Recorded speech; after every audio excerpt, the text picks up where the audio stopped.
At this time, I'd like to invite Sherry McClurk to come. Many of you may be familiar with Sherry. Sherry and James have been at PAG for a long time, and their family and their son Camden serves in our sound ministry as well, and daughter Caitlin and son Nick as well. And Sherry, many of you may not even be aware of this, but Sherry is the director of a powerful missions organization called New Horizons for Children. And this past week, I had an opportunity, Jamie and I, to go over, and we sat down for lunch, and Sherry just began to share with me over the last 6 months what God has been doing in this incredible ministry to orphans. And it's in multiple countries, but particularly where God is really working, and she's going to share today, is in the Ukraine. And how many know there's a lot going on over there?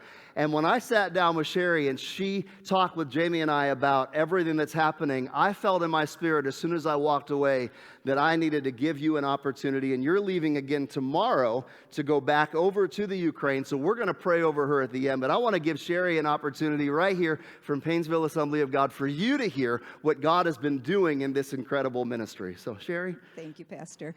So as Pastor mentioned, I run an international nonprofit that takes care of orphans in countries around the world. And just before the war started in Ukraine, we have several partner orphanages that we work with there. And one of them called and said, "We're thinking we need to evacuate because it's looking pretty scary. And would you come and help us move the children to a neighboring country where we have a resort where we've gone for summer camps?"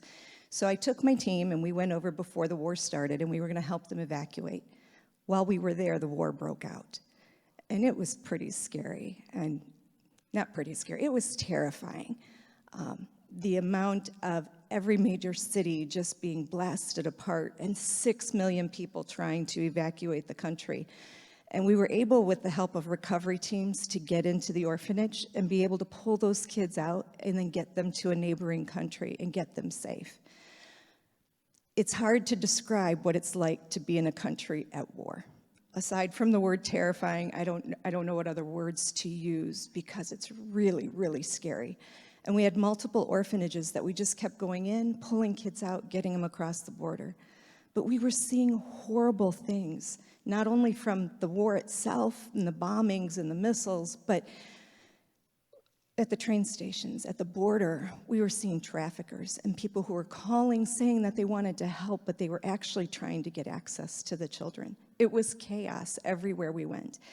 And we got the children safely to another country. We had a country accuse us of child trafficking. I mean, it's unimaginable what we've been through. And when I was back in Ukraine, and we had one more group that we partnered with that we were waiting for, and they just kept saying, "Sherry, the war's going to end any day. We think we want to stay." And I'm waiting going, there's no way this war's going to end anytime soon. And we're waiting. And while you're waiting, every day, missiles are dropping, bombs are dropping. Air raid sirens are like nothing you've ever heard. It's like a tornado siren, except for it goes far longer, good 5 to 7 minutes. And it's twice as loud as any tornado siren I've ever heard. And when that siren goes off, you know that there's enemy aircraft overhead, or that there's missiles that have been launched and they're coming in your direction. And you don't have time to pack your bags and get ready to go. You run. You literally run, because there's only 1 or 2 bomb shelters in every village and every city, and it's usually not the place where you're staying. So you have to leave where you're at, and you have to just get there as fast as you can.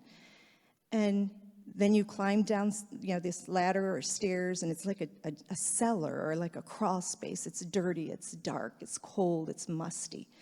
When that siren goes off, like I said, you run. And that was starting to happen more and more frequently every day, 1, 2, 3 times. And Russia loves to terrorize, and so it would happen every night. One night, we were sound asleep, and it was just after midnight when that air raid siren went off. And we were sleeping in our clothes because you don't have time to change. And you would jump up, you grab your passport, you grab your wallet, you grab your purse, and you run as fast as you can to get out of that building, get across the village, get into the bomb shelter. And the war had been building for days, and my spirit was so troubled. And as I was in line to wait to get into that bomb shelter, I wasn't sure we were going to get out. I sent a text home to James and the kids, because I just wanted my last words to them to be that I love you, in case that was the last. We got in the bomb shelter, and if 20 minutes goes by and nothing happens, you know you're going to hear that all clear siren.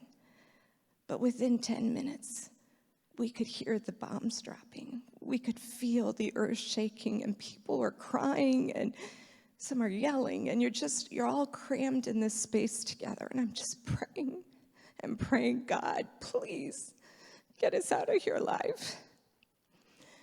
And I just prayed all night long. We were in that bomb shelter until about 8:30 the next morning, just listening to one attack after another. And at one point, when I was praying, I was just like, Lord, if we get out of here alive, I'm not waiting for that last orphanage. If we get out of here alive, God, I'm taking my team and I'm running for the border. And it wasn't a Taco Bell kind of run for the border. This was a run for the border for our lives. And we got that all clear air raid siren, and everybody's getting out of the bomb shelter, and we booked back to our hotel.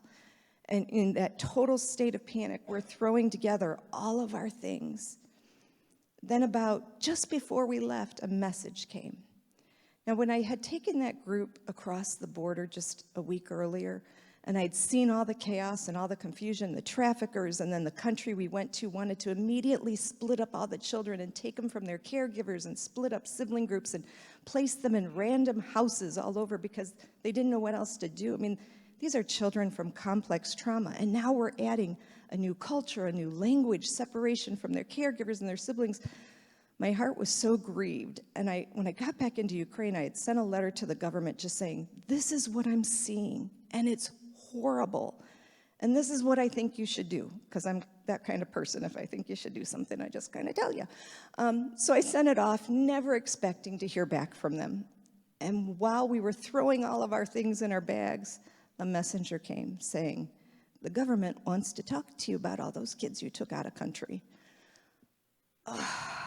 Okay, Lord.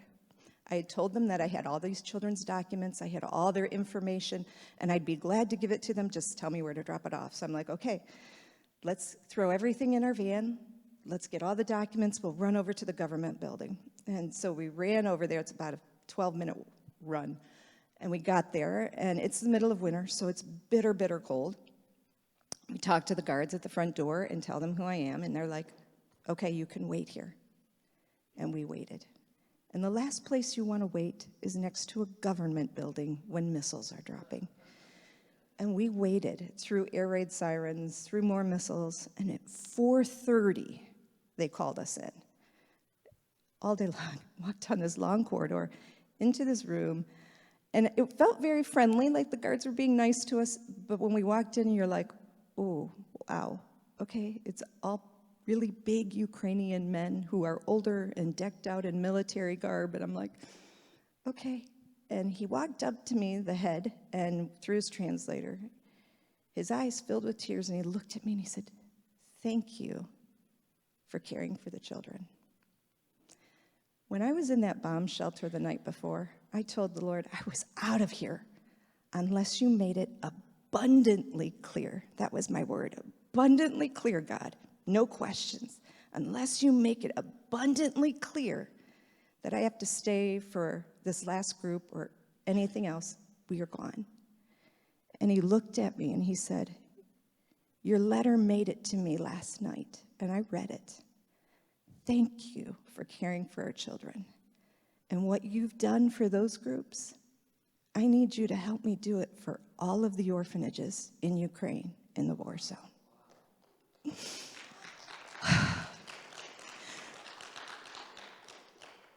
Oh, that wasn't quite the answer I wanted. I wanted to go home. But I knew that God made it abundantly clear. I walked out, told our team, and we walked leisurely back to our apartment amidst air raids, amidst war, knowing God had a plan and a purpose, and we were supposed to be there. Since that time, we've evacuated 2,000 children. We've pulled them out of schools that have have seen the worst. We've had teachers who've been killed in front of the, I mean, it's just, I can't even describe the horrors we've seen. And we brought all the children to the West, and we've got them all along the border because I didn't want to take them out of the country. And so the government has found us schools and medical centers, anything they could empty, they emptied, and we renovated. And we've got 40 different orphanages. We've got 29 different locations. More children are still coming. And we thought we can do this for a couple months. Now it's 7 months, and it's getting really, really hard to do this for 2,000 children. So I've got a quick little video to share with you about what God laid on my heart so that you can watch it and see. Hi, I'm Dr. Sherry McClurg, and I am the Executive Director of New Horizons for Children. We were asked to go help one of our orphanages over in Ukraine that we partner with to evacuate before the war started. While we were there helping that group evacuate, the war started, and we saw all sorts of chaos.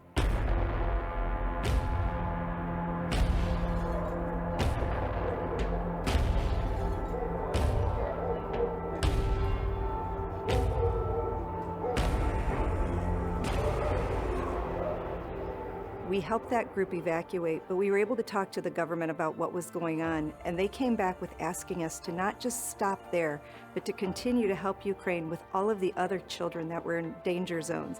So we've been helping to evacuate children from the east and move them to the west. So far, we've helped over 2,000 children.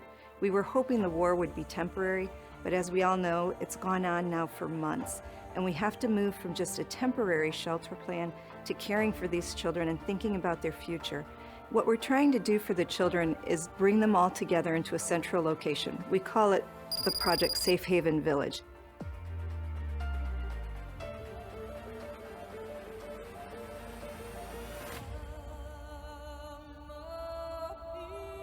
The reason we call it a Safe Haven Village is because we want to create a place for these children that can calm their hearts, that can bring some stability. We want to be able to get them back into the education system. We want to be able to provide them with leisure activities and the things that children should be able to do. And right now, because of the war, they have lost so much, and they're already children who are growing up in state care. The losses are compounding now. And we want to create a place that brings safety, that calms hearts, and helps these children just to be children. So much has been taken away.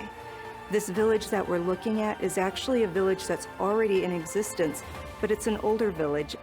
There's no longer the use that it was 10 years ago, so rather than building from scratch, we can just go in and renovate the school. We can renovate the recreation hall. We can renovate the soccer field. And then there's buildings that we could use that we could convert to dormitories for these children. Our hope and our dream is just to create a safe place where these children know that they're loved and valued and that no one's forgotten about them and they're not going to be left behind. And we need your help to do that.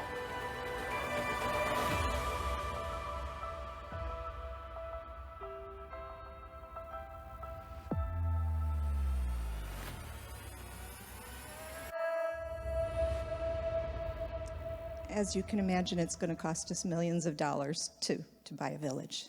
And as Pastor said, I go back tomorrow. I just came home for a quick little break, and I go back tomorrow, and I'm going to buy a village. I never thought in my life that I'd be saying I'm buying a village, but that's our plan. And if God puts it on your heart to contribute, we'd love that. But even more important than that, you are my church family. And the closer we get to our village and the more children we evacuate, the more evil rises against us. We have seen, we have felt all sorts of horrible things. And I need my church family praying for me, for my team, for all the volunteers, for the children, for the caregivers, and for this government. It is amazing, miracle after miracle, sometimes every hour, that God has created a place where we can share Jesus and love on these kids. So please, please be praying for us.